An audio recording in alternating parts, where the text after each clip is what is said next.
Hi, I am Annette Dawkins, and I would like to give my report on servant leadership. First, we are asked to define servant leadership. The definition is to have knowledge, head knowledge, or behavior and our actions in serving and influencing others.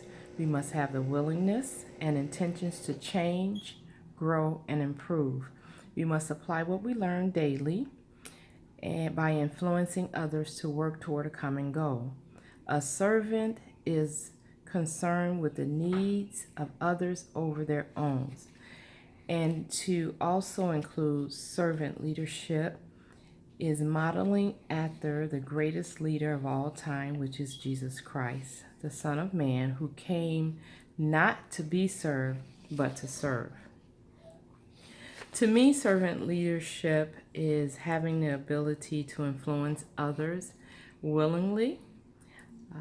It is leading by example, as you would want others to do unto you as you would do unto them. It's a selfless act of serving others and caring for their needs. It's extending a love to others and meeting their legitimate need for the sake of a greater good.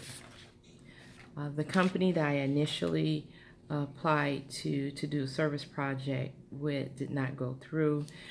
I was unable to get in and perform a service, so what I decided to do was seek out a senior citizen and provide a service to this gentleman. And for the sake of privacy, we will call him Mr. Pete. Mr. Pete is an 82-year-old senior who lives alone by himself. His wife is deceased. His two older sons are deceased. His daughter lives out of state. His youngest son doesn't live with him but is sickly himself.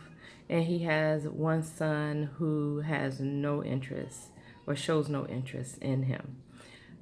Serving with Mr. Pete, I had an opportunity, first and foremost, is to listen to him, to be someone that had a listening ear. If he wanted to say something or he wanted to talk about his life, I was there not to judge or not to question, but just to listen, and I think he needed that. At the time that I came into his life and began service, he had fallen weak, and he had several doctor's appointments I helped him with. I ran errands for him. I cooked meals for him. I did laundry. And I was able to dispense medicines and set him up on a daily track for taking his meds. What I've learned from this service project was just a respect for our elderly. They're people who I think have been isolated, they have been forgotten about, and it's a sad situation when you've lived such a long life and now you don't have anyone there to tend to your needs. So it was a blessing for me to be able to sacrifice time from my family to provide service to this particular gentleman. It was a great feeling, first and foremost. The impact, again, was just how it was a blessing to me. Some of the illustrations that I learned in class that I was able to apply was just having a love for someone that, for me, it just came genuine. Being able to meet his needs and serving him, being able to model, hopefully, as Christ would have liked for me to model after him, showing a service to Mr. Pete, also showing humility, humbly just submitting myself to the needs of someone who couldn't do for themselves. I must mention also that Mr. Pete has several ailments within his own body, and just knowing, I hope and only pray that I was a blessing to him, knowing that I was able to be there and attend to his needs. One of the things that really helped me to impact my faith was broadening my prayer life. I was able to really begin to pray for him as well as others who are in the same situation. So that helped me a great deal in my faith. Another question I would like to answer is could it make an impact, a habit become more of an impact for me? What I've seen is that I think this could become a habit for me as I finish up my studies in psychology.